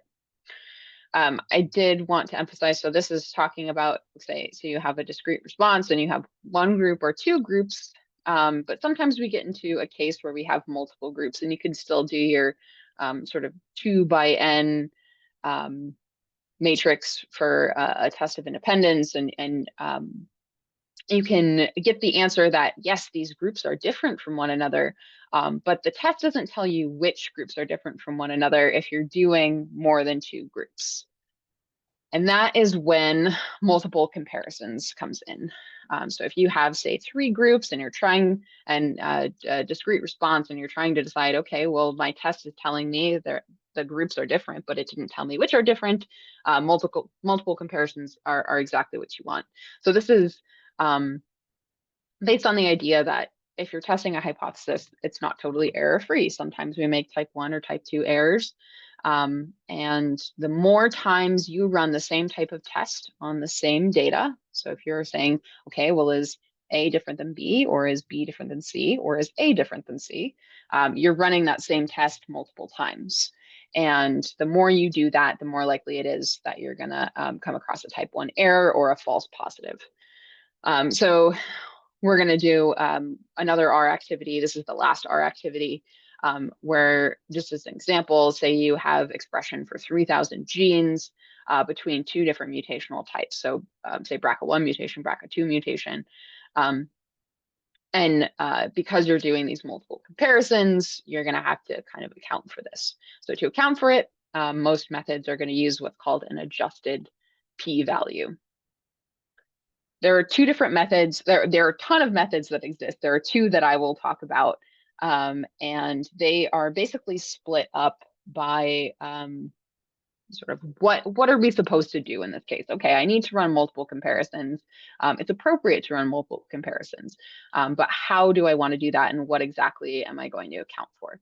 So there are 2 different flavors here. The first is to control for what's called the family-wise error rate, and family-wise error is simply the, want to make sure I got the chat up there just in case there are questions. Family-wise error is the proportion of all tests that yield a false positive. So how many proportions of all of these tests, these multiple tests that I'm running, are going to yield a false positive? This a typical example of this would be doing a Bonferroni correction. So this is just taking your p-value and it's multiplying it by the number of tests that you're running. This is a really stringent method, as you'll see when we go through the example. This is going to increase your rate of false negatives. So things that should have actually been positives, it's going to increase the rate of those. So this will be highlighted more clearly in the activity. But yeah, so this is a very strict method. A less strict method, and the other flavor here, is a method that controls for what's called the false discovery rate. And this is the proportion of all of your significance tests that are going to yield a false positive. And because instead of saying, but the proportion of all tests, instead it's doing the proportion of all tests that yield a false positive by sort of subsetting it. It's a little bit of a more flexible test, but in doing so is also a little bit more error prone. And just a little reminder here, recall that your p-value is the probability that you're going to observe a particular value purely by chance. So it's that false positive rate. I'm going to pull back up that activity. This is the last, no, this is the penultimate bar activity, actually, because there is a plotting activity that we'll go through as well. Real quick, I'll pull up my R screen, and this is a fairly quick one. Actually, this is probably my favorite activity out of all of them. I think it just does such a nice job of illustrating our point here. So I'll give everybody probably 5-ish minutes, and then we can walk through this illustration of the multiple comparisons. So this is activity 4 in that R script, or activities.r.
I'm going to run through this.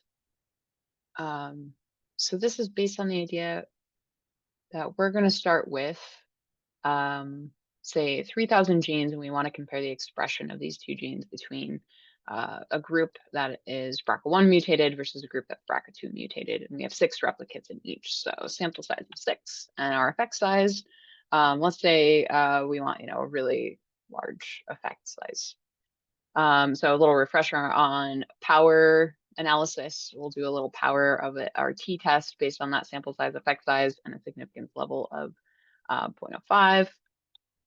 So in this case, this is great. We have a power of over 99%, which means that we have a 99%, greater than 99% chance of detecting the true positive. So good power in this test. So we're going to do a little cheat here, just to illustrate the purpose of doing multiple comparisons in different ways. So what I'm doing here is I'm just telling the data set, hey, these first 200 genes, those truly do have significant differences. So this is our true count of 200, and then we've got 3,000 genes total. So we go ahead and set that up in a data frame, and then we're going to calculate raw p-values, so unadjusted p-values, using a t-test. So we're going to do that iteratively for all 3,000 of our genes. And then we generate this histogram at the left, at the right. So what you'll notice immediately is that there are over 300, should be about 340, significant outcomes that are less than 0.05. They're in this first bin. And it's exactly what we expect. So this is just saying that there are those 200 that we told the data set, hey, 200 of these are true. But we're also detecting 140 false positives. So that's just our 3,000 minus the 200 that we know are true for sure, times that 0.05, that error rate. So 140 of those are false positives. So it's the 200 plus the 140, that's about 340 that we know that are in total being detected as, p-value less than 0.05, but we know 140 of them are false positives.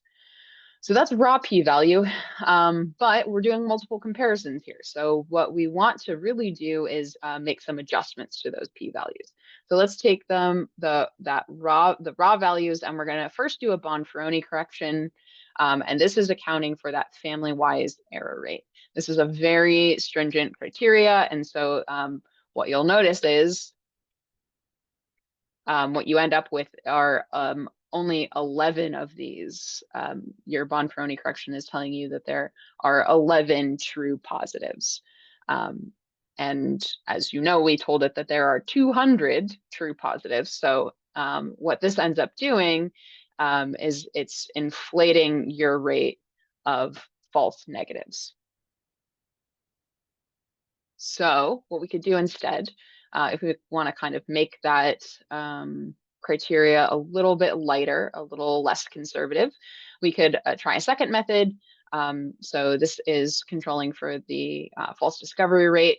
We'll do a Benjamini-Hochberg adjustment. So again, take that raw data. And in this case, it tells us there are 153. Okay, great. So that's much closer to our 200. We're still getting some false negatives, but it's getting closer to our true value. And it can tell you which of those p-values were true ones. So this is just illustrating the idea that if you're doing tests iteratively, say for a bunch of genes or something like that, you want to think about doing some of these adjustments for your p-value. And it's also important to think about which of these criteria you're applying. In a case where having a false positive would be really, really, really detrimental, sometimes this stringent method is really what you want. So it's really just knowledge of your system and knowing what's appropriate. Cool. I really do love that activity. I think it's so clear.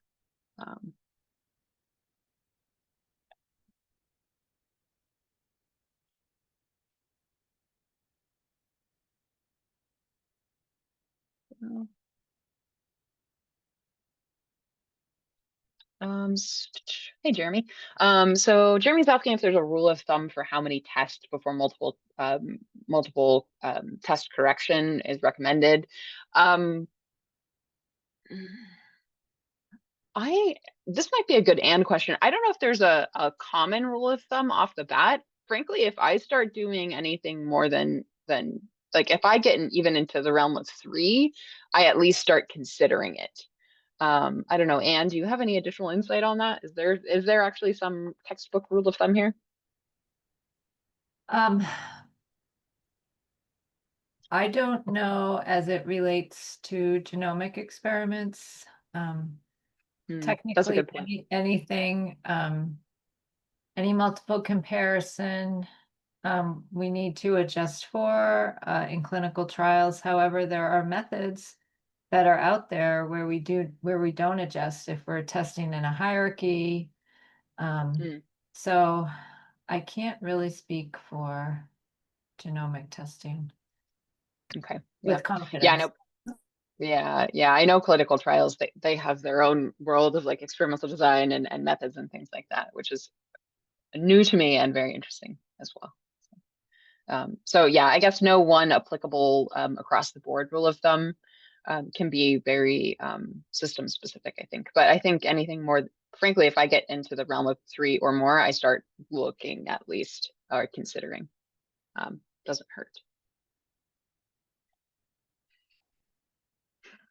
Okay, so just another one of these on choosing an appropriate test. I'm not going to sit here and pick through all these. I think this is just a really great reference and way to think about. So this is building out from that previous idea of thinking about kind of what kind of predictors you have, what type of data you're dealing with, and then what type of test might be appropriate. We don't have to sit here and go through all of it, just a useful reference for the future. All right, so we'll talk a little bit about interpretation and visualization, and then we'll wrap up the hour with, if we have time, I'll at least talk through ethics a little bit, and there is sort of an ethics reflection activity that might just be your afternoon coffee reflection after the workshop. All right, so refresher on here, we already talked about this. Type 1 errors are false positives. Type 2 errors are your false negatives.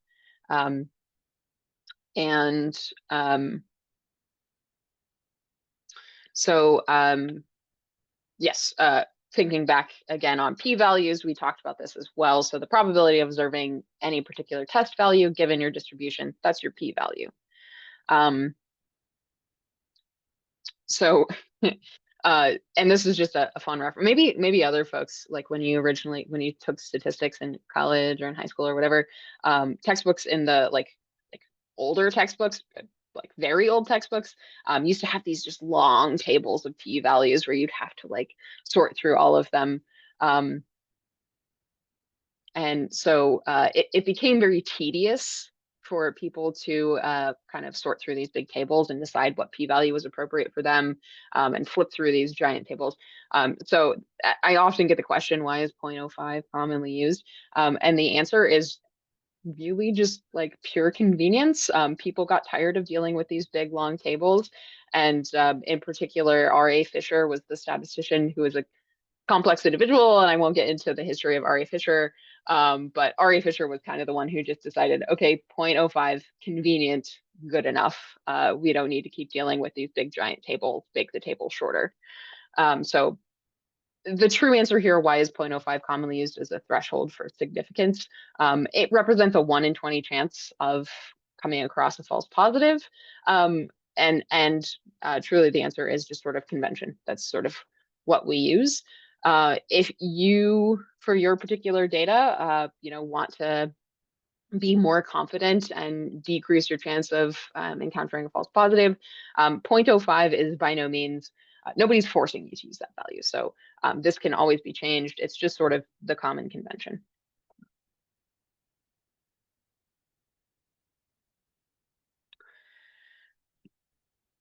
We talked about this in the context of interpreting GLMs, but just to re-emphasize that even though you get this p-value, this significance level, and it tells us how confident we are that our results are not due to chance, or that they might be due to chance, you also want to pay attention when you're interpreting to measures of both the effect, so magnitude and direction of those differences. Thanks. Jeremy has pointed to a paper. I can throw this in the further readings for the workshop as well. Always love adding some papers that people suggest during the workshop. So this is one paper that you could refer to, looking at using effect sizes and why just providing a p-value is not enough, and why reporting information about the actual effect size, magnitude, and direction of your statistical test can be really useful for people. Jeremy's provided another one. I'll put that in the further reading as well. Okay, visualizations. I love visualizing data. I think a lot of people enjoy visualizing data. I think there's nothing more fun than making a really cool plot to go along with your data, to help tell the story behind your data in a really clear, cohesive way. There are a few principles that I like to keep in mind. You could totally do a whole workshop on this. You could probably do a series of workshops on visualization, but just to keep this relatively short. So I think there are 4 sort of things to think about when you're creating a visualization. One is color. I like to make sure that the color within my plots are really nicely contrasting or complementing. I also like to keep in mind that some people are colorblind. It's really common for people to use green and red to indicate positive and negative in plots. But colorblind people exist, and a lot of them are red-green colorblind. R actually has a lot of beautiful built-in colorblind friendly palettes, and I'm sure other visualization packages and tools do as well. So just a thing I like to point out and keep in mind. As I emphasized earlier when we were looking at GLMs, I like to keep things as simple as possible, and I like to show as much of my data as possible. So instead of summarizing things down to bars or boxes, if you can show the actual data points so that people can see the scatter of them, I think that that's a much better representation than hiding a bunch of the data behind a simpler plot. A lot of times, if you have a ton of data, the points are all overlapping. It just looks like a mess and it's not possible. But whenever possible, I think showing as much of the data as you can is a great way to go. Always keep it as honest as possible. Try not to use, broken axes or really confusing scales, stuff that people are going to have to kind of like squint their eyes at and turn their head and try to figure out what you were doing. The longer someone has to look at your figure to figure out what's going on, I think the harder it is for people to understand the story behind your data. And that is the opposite of the goal of visualization. And then being really clear. I think just like you kind of want to plan out your analyses ahead of time, it can be helpful to think about planning out visualizations ahead of time. How do I want to visualize this data? What do I want people to take from the data? So deciding exactly what you're trying to show and only showing that. No bells and whistles, no shadows, no emoji. Like you don't have to throw the whole kitchen sink at it in order for it to be a great, impactful figure. Try to keep things consistent. So if you're generating multiple figures for one study, I try to keep colors consistent and sort of the aesthetics overall consistent, and also knowing your audience. So trying to represent your data for, say, your fellow computational biology colleagues. You may want to represent that in a different way than if you're going to show a bunch of data to MDs. They might want to see different things. So keeping that in mind as well. All right, so these are just some examples of how you might want to represent or visualize genomic or transcriptomic data. If you're doing something like sequencing analysis, you may want to go for sort of tracks, so the sort of like USC type or IGV type visualizations or circular maps. I have examples of what some of these look like in one more slide. You may be interested in representing annotations or expression profiles using heat maps, a really common approach. You may be just doing some type of Go analysis or representation to look at gene functions or processes, and network maps as a great way for showing molecular pathways. So these are some like really intense, complex ways of looking at genomic data. And sometimes the data really is just this complicated, and that just is what it is. But I think still sticking to the fundamentals, so making sure that the colors are contrasting and clear, helps people understand what's going on. This is just a sequence analysis track or a circular representation, like I was just talking about. Heat maps that are really popular for expression profiles, or something like these networks if you're looking at pathways. Okay, so I have the last R activity in here. We have a little bit of time to work through this. I'll maybe give people just 10 minutes to play around and explore. Visualization is such a giant topic that I think just the purpose with this R activity is just to give people a little bit of time to get your hands on some visualization methods that you maybe haven't used in the past, so that you know what's out there, what's possible, and play around. So hop in there. I recommend maybe just doing a deep dive on one of them, but if you also just kind of want to skim over all of them, by all means, please do.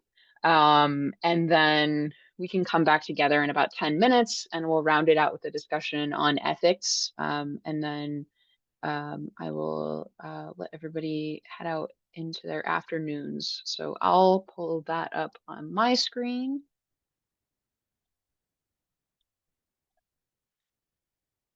And I'll also monitor chat over here. I will say, so this is activity 5, data visualization. There are a few different options. I will say if you've been having some trouble with R packages,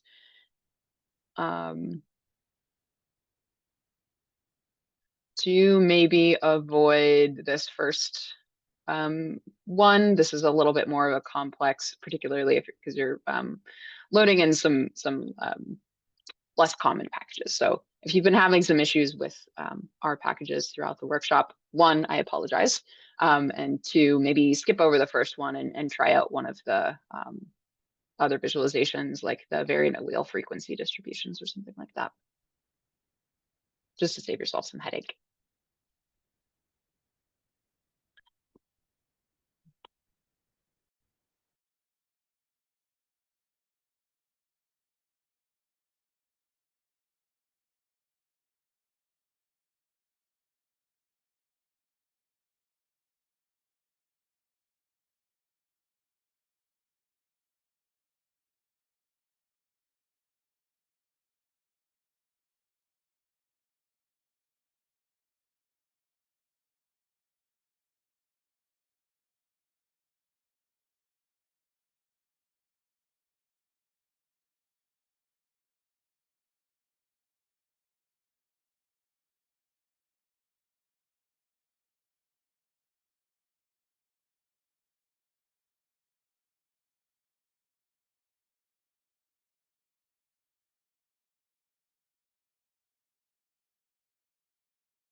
Jeremy just shared a link in the chat to another great R package for visualization, particularly he says for multi-panel figures. So do feel free to check that out if you want to, spend the next 7 minutes checking that out. By all means, please do.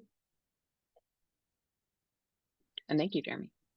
That one's also cool because you can be very specific about like the dimensions of each panel. Like I want a quarter of a page for this and a half a page for that. You can really lay out an entire figure for a paper ready for submission using a tool like this. ggplot and patchwork and things like that are good, but they don't give you this type of granular level of control. So this one goes a little bit above and beyond. Yeah, that's great because that can be a huge struggle. I also know the developers on this one, and they happen to be nice people. Awesome. Oh, that's always a huge plus. Huge plus.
All right, another minute or two there.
All right.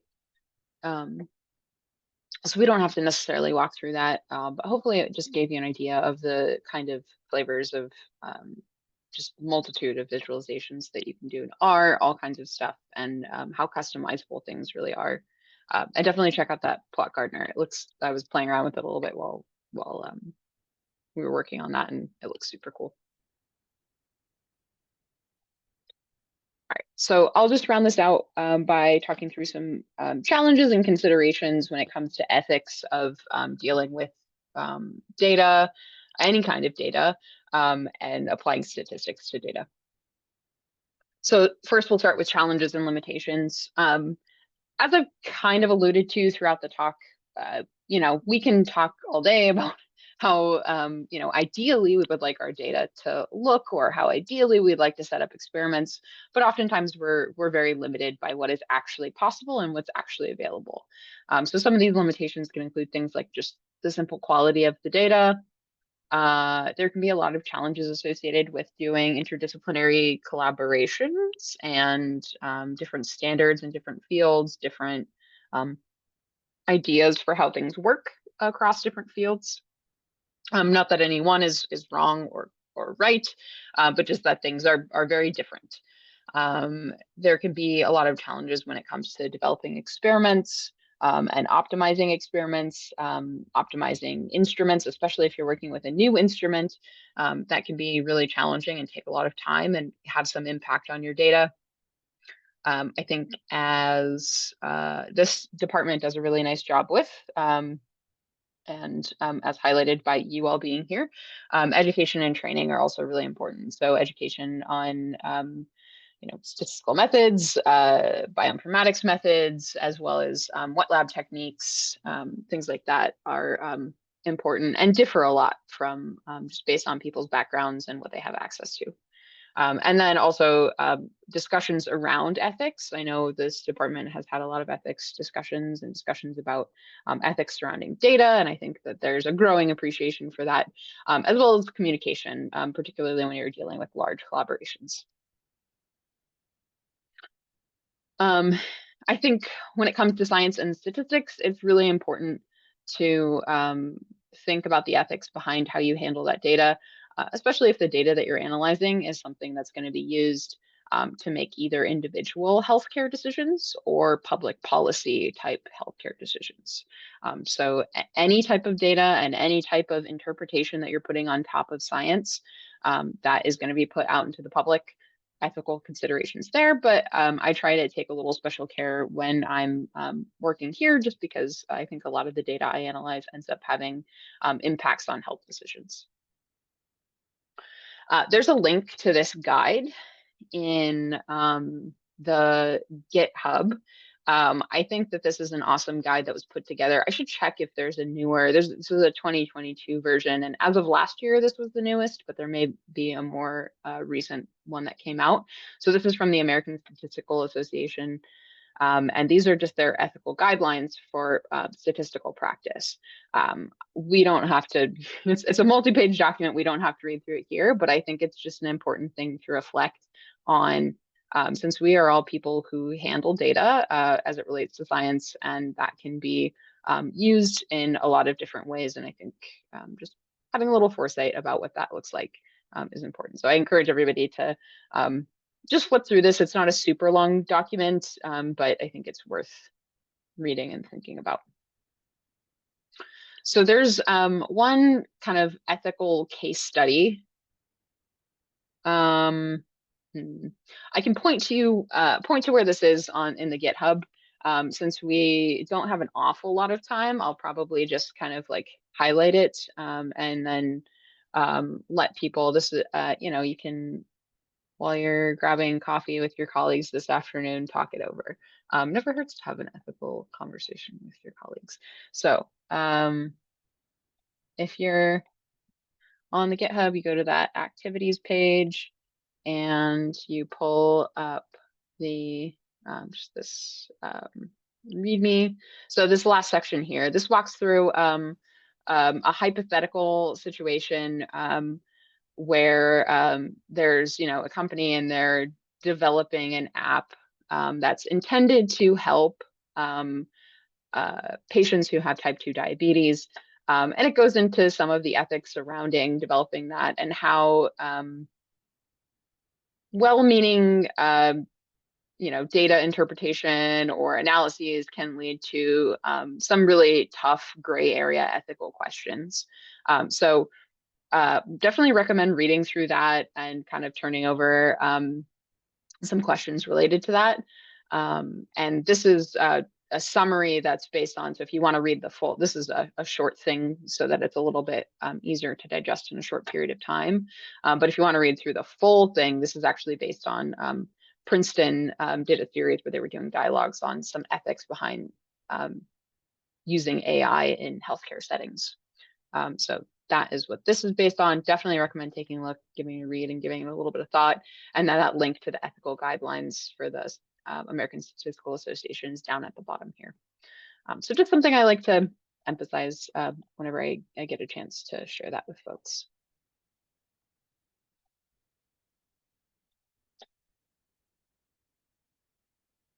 Over here.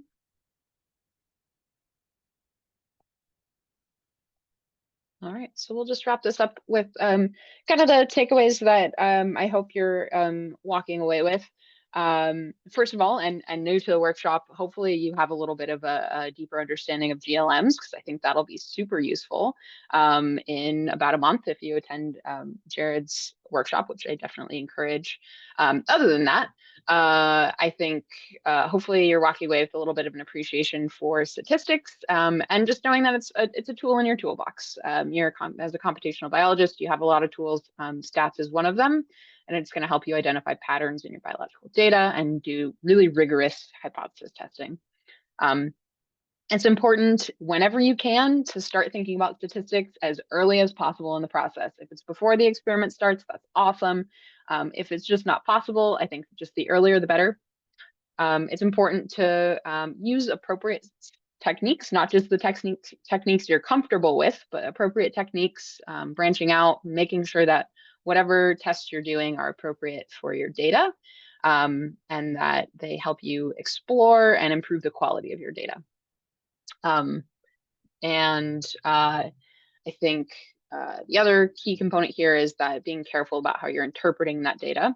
So once you get those results out, thinking about how to then represent that information, both in written word and in visualizations, is a really important part of what we do, which is taking the science that we do here and communicating that out to the world.